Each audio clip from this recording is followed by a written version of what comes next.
In 2004, UK developer Creative Assembly created Rome Total War, a PC strategy game that was released to huge critical acclaim. Fast forward to 2012 and the developer is once again revisiting Roman history with Total War Rome 2. But with a release not due until 2013, there's a long wait until eager fans can get their hands on the game. In the meantime though, how about a look at the game in action? We sat down with James Russell from Creative Assembly for an exclusive first ever look at the battle gameplay from the new Total War Rome 2. 2 years have passed, and the walls of Carthage still stand, and they will continue to stand while Rome relies on ineffective commanders and a rabble of broken men. We are wasting coin and men on a futile... Rome must command respect. We must command respect. Respect will not feed Rome's people. Honored senators, I move that we end the siege of Carthage and turn to civic matters. Senators! Senators! The time has come to end this war. That much is true.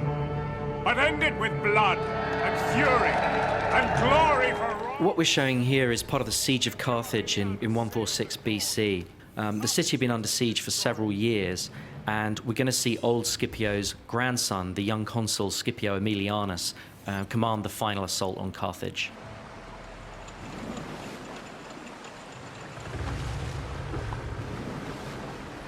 Consul, the fleet is ready.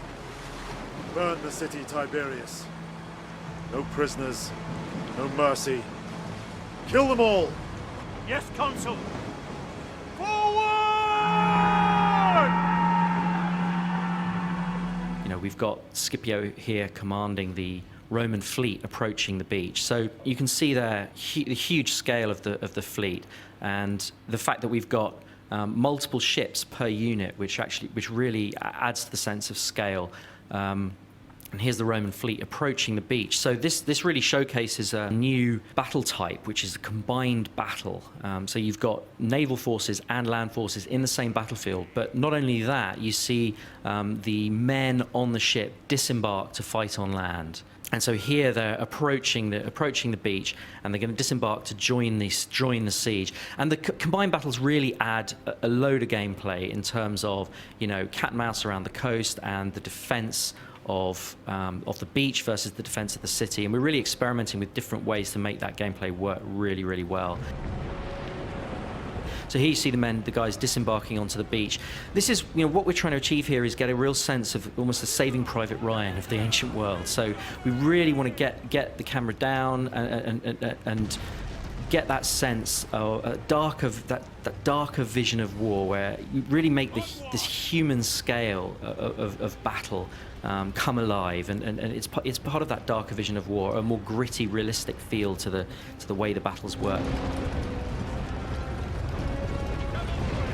Here you can see the shipborne artillery as part of another feature of combined battles. Obviously, you can have, you know, artillery on ships as well as on land, and these artillery pieces on the ships bombarding the city. So, as I said, huge epic city environment there, because this is the capital city of your great enemy here, and we really want to make the city feel like it's been under siege for several years. So it's a kind of darker view of a siege war. It's not, you know, a kind of fresh city that we've had before. It's damaged, it's worn, it's dark, it's smoking. We want to make this approach feel apocalyptic. This approach to the final battle for one of your great enemies. We want it to feel apocalyptic. So, you know, we've got these siege towers here. They're in place because, as I said, the siege had been underway for several years. But this is the final assault from a navy. So we're really breaking down the barriers between armies and navies, and that's obviously got a huge impact on the campaign map as well, because it means that navies here can attack cities.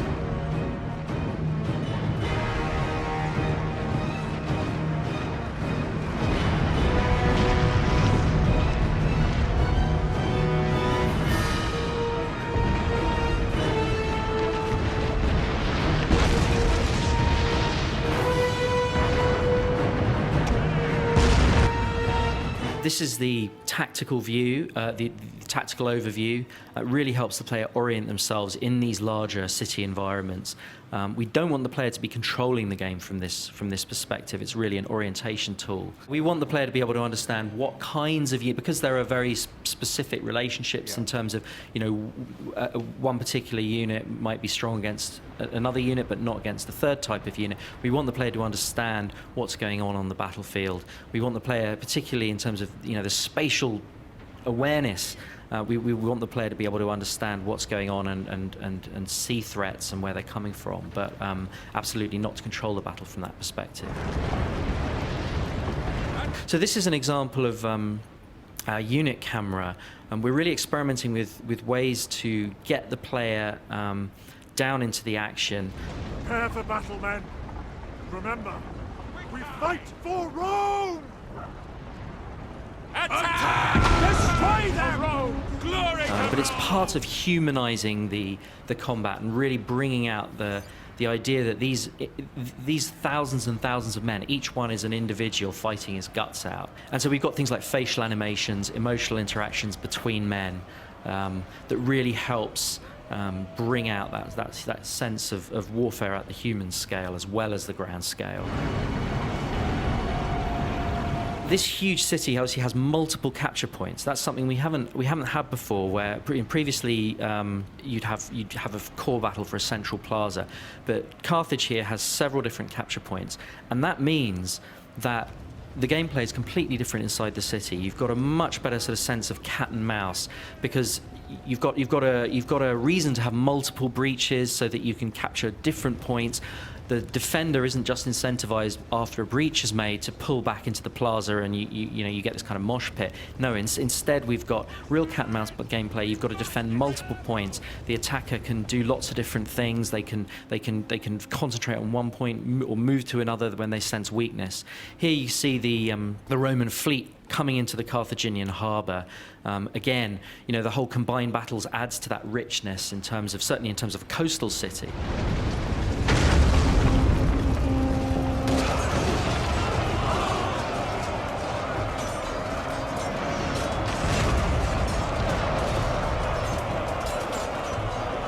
In Shogun, you've got individual samurais seeking out other samurais, and they have this sort of elegant swordplay. But in the Roman era, we really want to get a sense of that kind of brutal, mechanistic group combat. Particularly for the Roman legions, that kind of meat grinder style, that mechanized style. We really want to get a greater sense of sort of visceral impact. So I think, it's part of making the game feel more visceral and have a slightly darker, grittier feel, certainly in terms of the battlefield.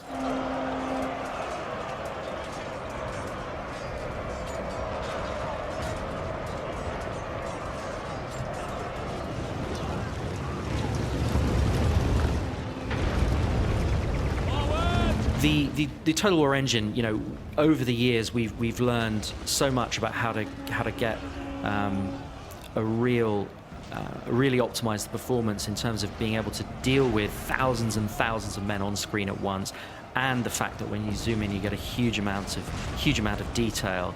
But we also want to make sure that the game, as well as taking advantage of the best that the most powerful machines have to offer, we also want to make sure that the game is playable on lower end machines too. So our goal is to make sure that the game has the same minimum spec as Shogun 2. Now we're going to do everything we can to try and achieve that. We can't guarantee it, but that is what we're trying to achieve. We're really pushing the look of the game, but this is super early code. We're way pre-alpha, and what that means is there's loads of features, not just in terms of the graphics, but also in terms of the combat and the animations that actually aren't in the game yet. So the final game's actually going to look way better than this. We're working our guts out on this game, and we're determined to make it the best Total War game ever. We've got a huge budget for the game, about 40% bigger than anything we've done before. So we're absolutely determined to make it the most epic Total War title ever. The bad news is we're not going to be releasing until the second half of 2013, so late next year.